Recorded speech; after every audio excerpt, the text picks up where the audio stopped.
Hi, everybody, and welcome to Turf Talk Down Under. I have two special guests here today. I've got Anna and Helen, and they're here to talk about the Lesbian Lives Conference, which is being held in Brisbane. Who'd like to start? Anna, how are you going? Yeah. Hi, Ange, and hi, Helen. Hi. I'm happy to start. I'll just put it in context because the conference that we're holding on the 16th and 17th of September in Meanjin is Lesbian Lives, Visibility, Activism, Women's Rights. And of course, it's actually open to lesbians and to other women. In fact, we encourage other women to come. But the context for the conference is that it's the fourth and final event for this year for IWD Meanjin Brisbane. So the first event was in March. We had the annual Women's Liberation Conference and the annual IWD rally. We didn't have the march this year. We had to delay the actual rally for 30 minutes until police reinforcements had arrived and had pushed the trans back so that we could actually speak and be heard. But when it came time for the march, the police advice was that they wouldn't be able to protect us because we'd be a moving target. So sadly, we couldn't march this year. The second event that we held this year was on the 29th of April, and that was a coming together of some 32 or 34 women who wanted to review where we were at, what's happening, where do we want to go to from here. We had a number of speakers and we had small group discussions who looked at different topics like making inroads into health and education and community and mainstream media. And that was a really inspiring day. And then most recently, just a fortnight ago on the 6th of August, we held another public meeting. This time more than 60 women and a few men came, and they came to hear different speakers. So we had Moira Deeming come up from Victoria, Liberal MP in the Victorian Parliament. We had Pearl Moon, who is an arts worker. We had Louise Elliott, who's a councillor on the Hobart City Council. And we had Gillian Spencer, who's a senior child psychiatrist in Brisbane. And what they shared in common was that they've all been cancelled. Yeah. So it was called Cancelled Women Will Speak, and what we can do to support them. And we didn't have small discussion groups. We had some local speakers as well. So Sue Clark gave an update on Women Up Queensland and the street actions and speakers corners that she and others run. And Emily gave an update on the Prisons Books project, which is a project that originated from the April meeting that we had. So on the 6th of August, we shared a delicious meal and lots of people bought lots of merchandise, which was fantastic because it helps the program keep running. So they were the first three events for the year, but IWD actually began in 2017. I set it up as a Facebook page with the intention of taking back the International Women's Day rally and march for feminists, because I'd been to the IWD rally in 2017 and was appalled to see that liberal feminists now ran IWD. And so I got together with a couple of other women and we decided to have a feminist IWD rally and march in 2018.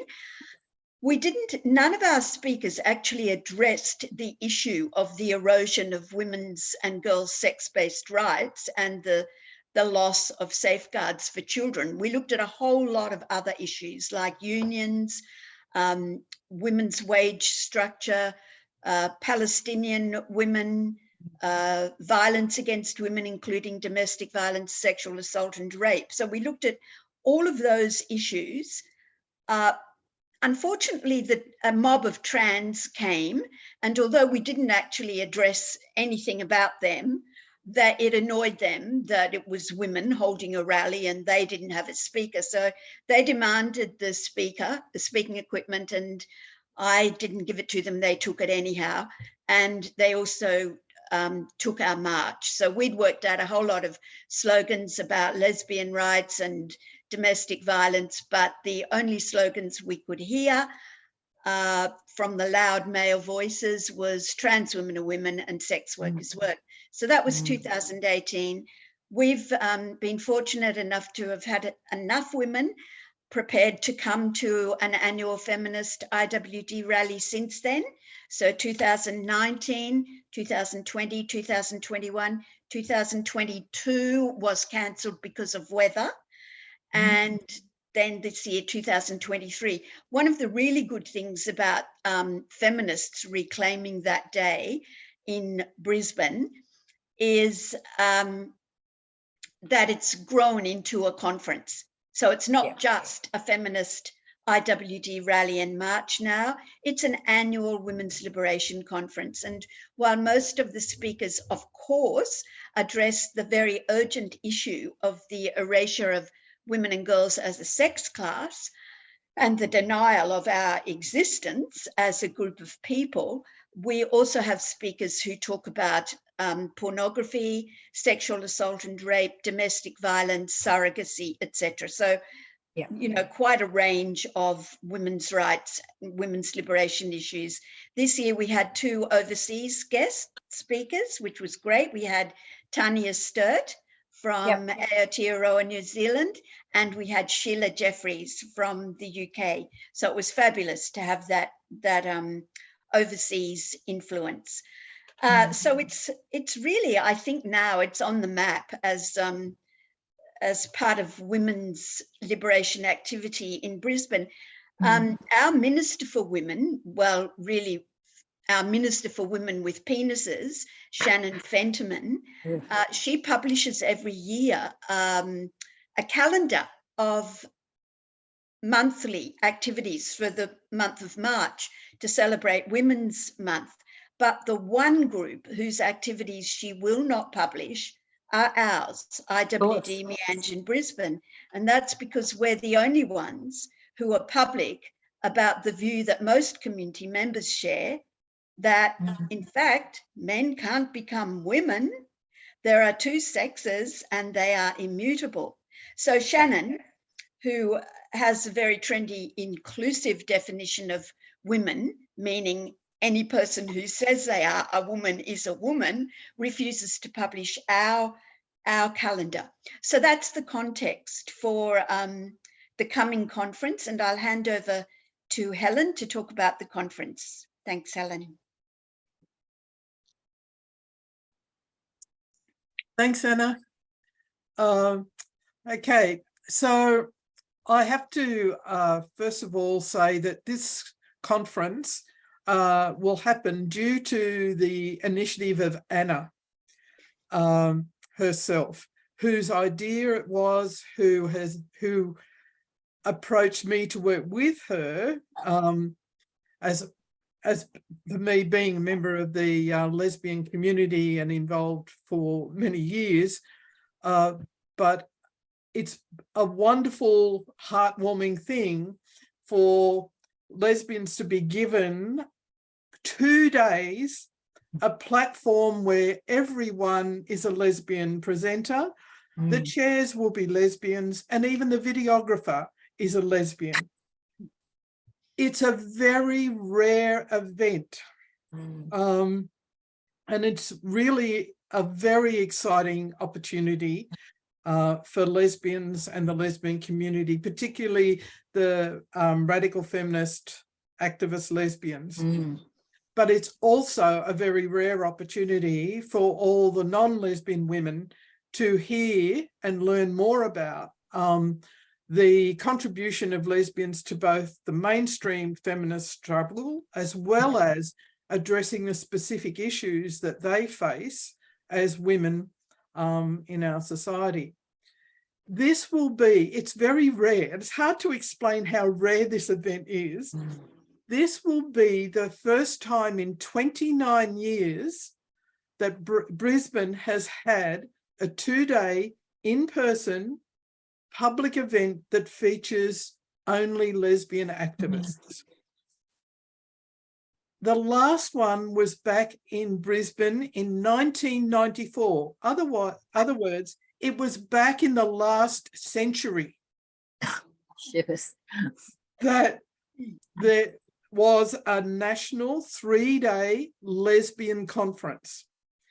That 3-day conference was part of a 5-day national lesbian festival, and that attracted hundreds of lesbians. However, at the 1994 event in July in Brisbane, there was a great deal of argument, distress, and division within the conference because men claiming to be lesbians were there, and many lesbians did not want them to participate or to be part of the lesbian conference. The division was very acrimonious, and there has not been a national lesbian conference since. Oh, that's a shame. And that is part of the context where lesbians have known and dealt with the issue of men claiming to be lesbians in their spaces, their events, and their everyday lives for more than 30 years. Wow. And there are things that we have dealt with, we have learnt, and we have theorised about as well, because it does really make you reflect on what's going on here and how did we get here, and why is it that lesbians are so heavily targeted in the present expression of gender identity ideology. Yeah. So thanks to Anna, we have got a conference that will look at the immediate issues as well as the history of the lesbian struggle to keep women's same-sex spaces for women. So it's very unusual and it's rare to have an in-person event of this size rather than a digital event. Yeah. It's rare for lesbians to have an extended opportunity to talk and engage with an audience that includes lesbians and non-lesbians. That's really unusual. And it's also unusual for there to be in that space not just a list of speakers, but small group discussions where women can actually discuss issues and relate them to their lives, and also think about organising to strengthen the pushback against gender ideology. Yeah. So that shared learning, the opportunity there, about half, Anna, wouldn't you say, about half the time will be spent in interaction and small group discussions on both days of the conference. So it's very participatory, as well as hearing from women who've been at the forefront in this country. The other thing that's unusual is for what I see as a mainstream, really active campaign, grassroots political campaign by feminists, and this ongoing series that Anna has created. It's really unusual for lesbians to have such a significant place in that ongoing series of grassroots activism. And I'm just one of many lesbians who are so grateful and appreciate Anna's initiative in making this possible for us. I was just scrolling on Twitter before, and there was an article that said the Matildas are the gayest sporting team in the world. And my comment was, it's okay to use the word lesbian. Yes. Oh, not in mainstream. Not anymore. No. And it just every time they call lesbian women gay, I just bristle. I'm like, oh, or queer, even worse. Oh, it's worse. Yeah. It is. It's worse. I'm astonished that it's been 30 years, because I lived in your city back in like the late 80s, early 90s, at the end of Joh Bjelke-Petersen's reign, when homosexuality became legal finally. And sort of I envisaged that, you know, the scene would sort of explode and there'd be all these, you know, and it didn't. No, and it because of the men. It didn't, because of the intrusion of men. Yeah. Who cannot stand it that women would exclude them from their lives, their beds, their culture, and everything else. Yeah. The pushback against lesbians has always been there. But because we're sort of a minority in a minority, many feminist activists really don't know that we've been waving the red flag for a long time about this, because we have been at the coalface. So hopefully this conference will help redress that oversight and that gap in the history of feminist activism and the pushback against men declaring themselves women and lesbians. So I see such a... It has... Sorry? I was just going to say, I think I agree with you very much, Helen, that it is a gap and it is a big oversight. And I know what motivated me about having this conference was recognizing that although I have called myself a lesbian ally for many years, since the mid to late 70s, there's so much I do not know about the history of the lesbian struggle in this country and internationally, but especially I'm keen to know a lot more about the history of the lesbian struggle in this country, because it's so relevant. And the fact that you know, someone like me feels very ignorant about that history told me that so many other women, especially women in the gender critical movement, because that's the movement that we're all in at the moment, are very unaware of the crucial nature of understanding the lesbian struggle. Well, young lesbians have no role models anymore. They're out of touch with who their role models are, because they can't even use the word lesbian to describe themselves. So how can they seek out other lesbians?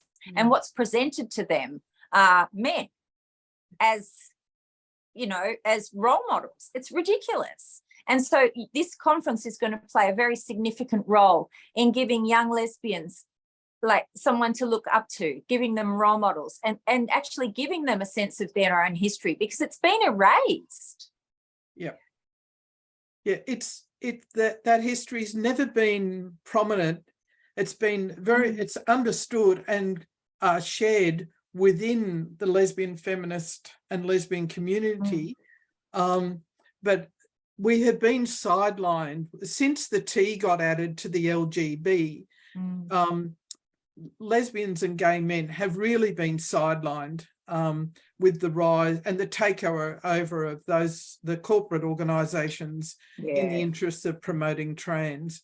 So, because it was them that took the words out. Like it's, you know, when they're erasing the word woman and replacing it with people, when they're, you know, taking the sex out of domestic violence and all of those things, lesbian was one of the first words that they removed. Yes. So this conference also gives people attending and via the video that will be produced as well, an opportunity to meet some of the women who were at the forefront. So we've got a range. Lesbians are coming from Western Australia, Victoria and New South Wales, as well as some local Queenslanders as the presenters. We've got younger generation lesbians, as well as the second wavers. And we've got a big range of topics that really demonstrate the lesbian commitment to both lesbians and all women. So I'll just run through those speakers and presenters, if you like. Holly Lawford Smith, who's well-known philosopher. She's a regular contributor to IWD Meanjin events, and she's going to talk about male and female sexual orientation. Ooh. There will be. I don't think we will have heard her speak. I haven't heard her speak on those topics before, so we're looking forward to it. Susan Hawthorne from Spinifex Press. Excellent. She's going to look at the experience of colonisation and violence against lesbians. Lavender, who's Australia's probably original Lavender Menace, is going to talk and discuss the personal is political and the political is personal. Lesbian human rights. So Lavender is one of those historical icons, and her name comes from the whole Lavender Menace and the disinterest and really the rejection by a lot of mainstream feminist organisations in the second wave of lesbians, because those heterosexual women thought that lesbians gave the movement a bad name and a bad look. So hence the Lavender. But Lavender is coming. Excellent.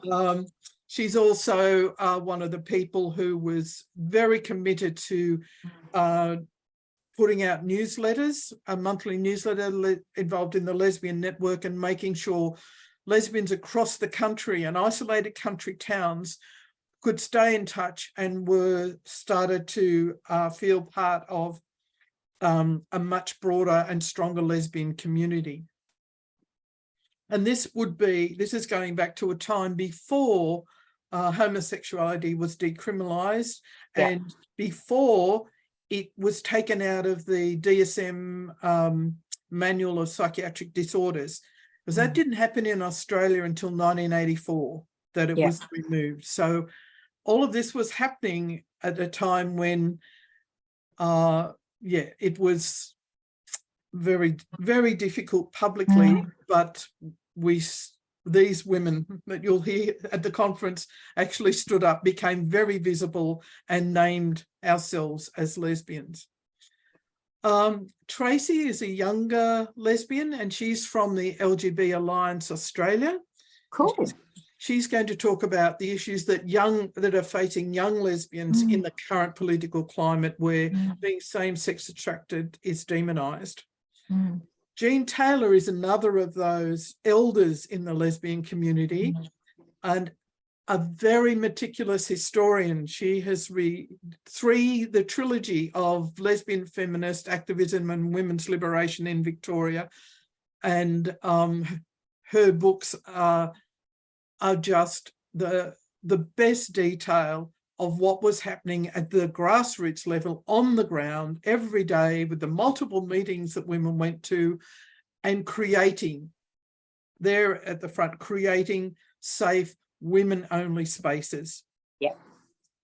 As well as things like the Women's Circus and other cultural activities that went across lesbian and non-lesbian activities. Denise Thompson is speaking, and Denise hasn't appeared very much, although I think she's more active online these days.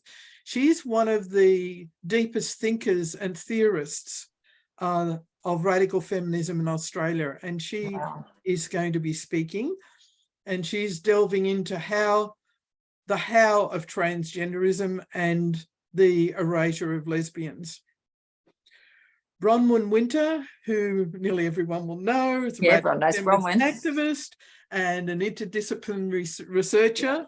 She is going to explore heterosexuality as a system and as an ideology.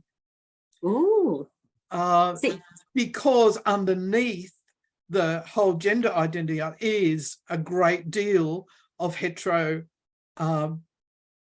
enforcement. So the link is there from that work to the current, and she makes the link to the current struggle The trans conversion therapy. Yeah, is really about decreasing the number of gay boys and men and lesbian girls and women. It really is it's horrifying. The gender identity stuff came into the DSM just as they removed homosexuality as a psychiatric disorder, and it's like the gender identity replaced that old psychiatric notion as something that needed to be got rid of, and people needed to be turned into seeming appearances of heterosexuals. And I guess that whole born this way comes into that. There was the born this way, we were born this way. This is not like a perversion or it's normal, it's just how it is. And then that's been bastardized by the trans movement as well. Yeah. So there is a younger woman who needs to remain anonymous at the moment, who's going to report on the story and her research on the story she's gathered from lesbians who joined separatist communities on the land, the women's land movement, and the political significance of lesbian separatism. Wow. And myself as a sociologist and, among other things, a former elite athlete, I'm going to talk about the role of lesbian and women's music in developing solidarity and working for social change, where we heard the word lesbian sung loudly and we shared records, and the sense of community, the sharing and the development of ideas, and the sense of we, the lesbians. And I called my presentation "Here Come the Lesbians," which is a very famous lesbian song that was sung at many conferences. So that's the really breadth of the topics and issues that are all related to the current struggle, and understanding the current struggle from different perspectives, and for those of us who've been in the front line for many, many years. Sounds amazing. Sounds absolutely amazing. I think it will be, and I think one thing we do need to talk about too is all of the events under the banner of IWD Angie in Brisbane have an activist and grassroots focus. And the activist focus means that we spend time talking about what we can do, not just listening to inspiring speakers, although certainly we'll be doing that, but what can we do to advance this project? And I always say, there are two things I always say to myself, and I often share with other women. And one is, no one can do everything, but we can all do something. And sometimes when the struggle seems overwhelming, I say that to myself, and I know we can all do that. We can all do something. And the other thing that I say to myself and have shared with other women is, do what you're comfortable with doing, and then do more. Because this struggle has no magic bullet. It's about hard work, consistent work, repetitive work, keeping on doing it. I hope that you inspire other women in other cities to do similar events, or you could take the show on the road. Why not? I just want to, a couple of other things I'd like to say. And one is that this event is not a lesbian conference of the old days. In my younger days, a lesbian conference was by and for lesbians only. This is not an old-fashioned lesbian conference. This is a lesbian event for the time and the times that we are facing. And also because for me, one of the misconceptions in a way is that lesbians aren't really women, because we're a minority, we're the other. And yet lesbians, we suffer the two and the intersecting oppressions.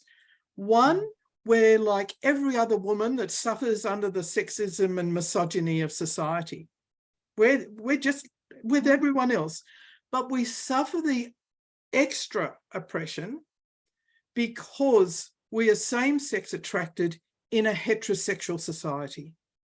And that intersection between those two things is what we navigate a lot of the time.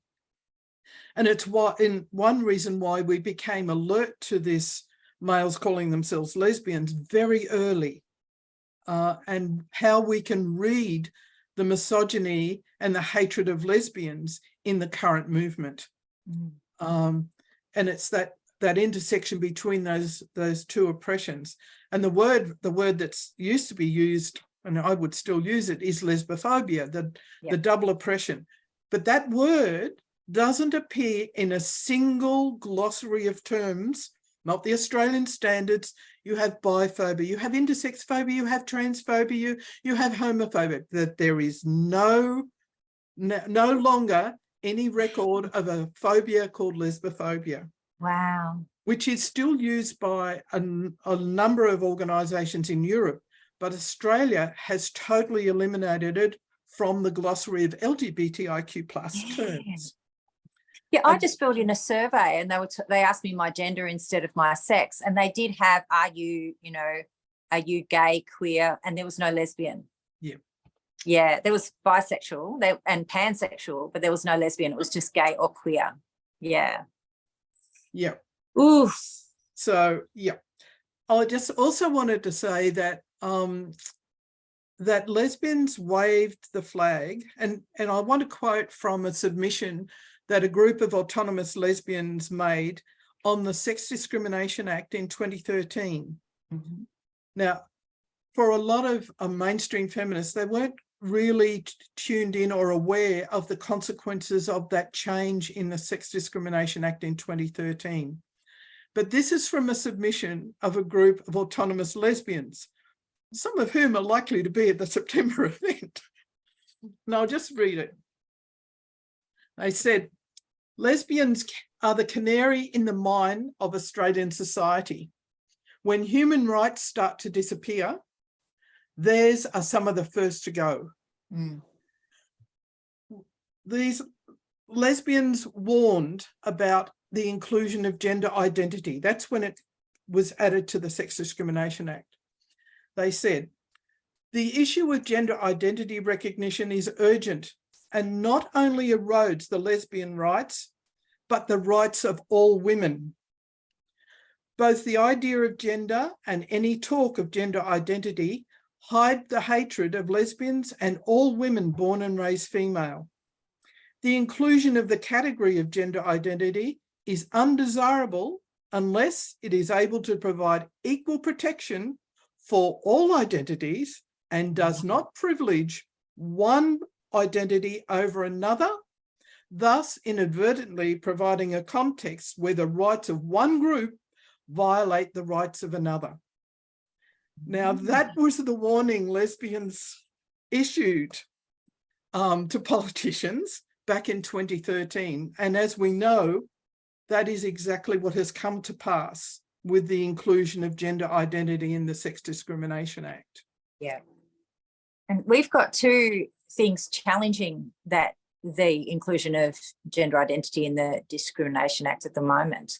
Yep. We've got the well-known Tickle versus Giggle case with Sal Grover. Yep. But in Melbourne, we also have a group of lesbians going to the Human Rights Tribunal.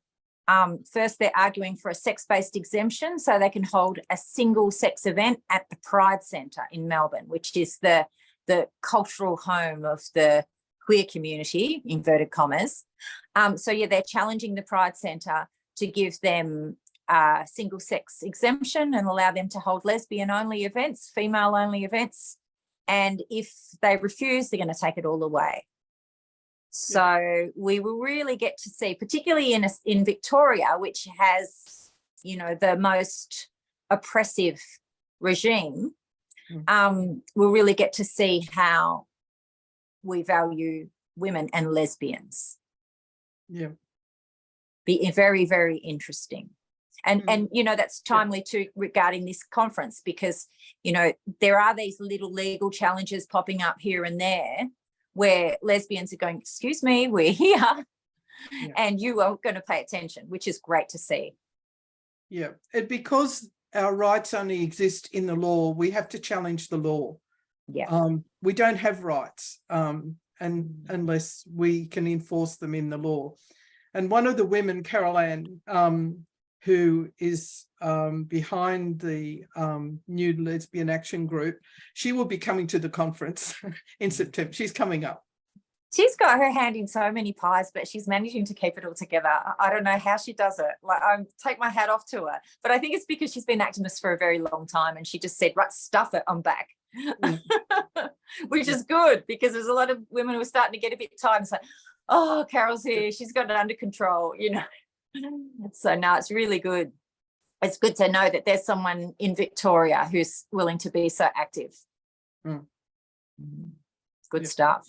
I guess the other thing about the conference is that a lot of the value is in the informal interaction and the food and drink. We always, IWD Meanjin events include food and drink, and everyone is included in that. Nobody is excluded. So for this particular event, we'll have catered lunches, and the lunches are included in the registration fee. And we will also have a conference dinner on the Saturday night. So there'll be lots of opportunities to unwind, have a drink, have some food, get to know each other better. Have some fun. Yeah. And you know, and if people have questions about, you know, accommodation and things like that, should we direct them towards you, Anna? Yes, please. I have actually compiled a little table of some accommodation options that I've been sending to people who are interested in the conference. Yeah, because I can think of a couple of young women that I would practically sponsor to get them there, because I think they benefited so much from it so much.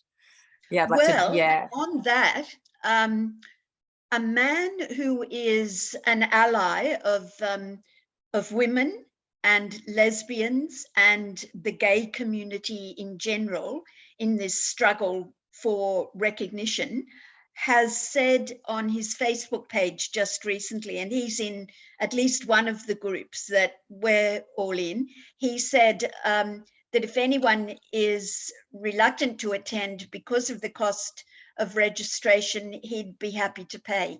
Oh, that's nice of him. That's really lovely to know. Yeah, that's great. I'll let my secret networks know that. Okay, good. Cool. Well, we're just about out of time. Do you have anything else you'd like to add, Helen, Anna? No, I just want to thank Anna again for this initiative. It's just wonderful. Your excitement's infectious, Helen. Like, it's like if you're excited, and you know, I hate to say this, but you're like an elder of the community now. Like, you know, you are. I'm so sorry, but you know, and if you're like excited about it, that's making us excited. Well, now, because since then, lesbians have met. We've had national get-togethers, but they're so restricted. They're underground. They have to be private. For this to be more public is really exciting, and has a real national flavour as well. Old friends will be there, which is going to be nice. And I should say, sorry, Helen, you go on. No, it's fine. Okay, I should say that although this is a public conference, it's open to lesbians and to non-lesbian women.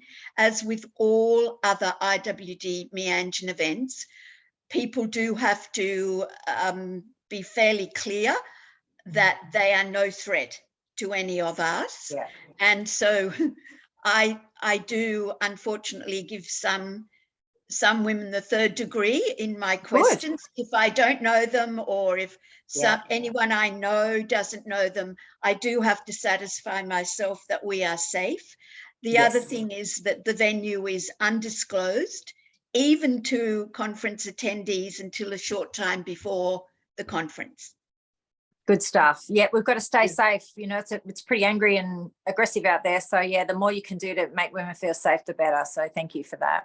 Yeah, and can I just say, I think it's, and the way Anna ensures that people who come are going to be safe, won't have to put up with aggression and violence.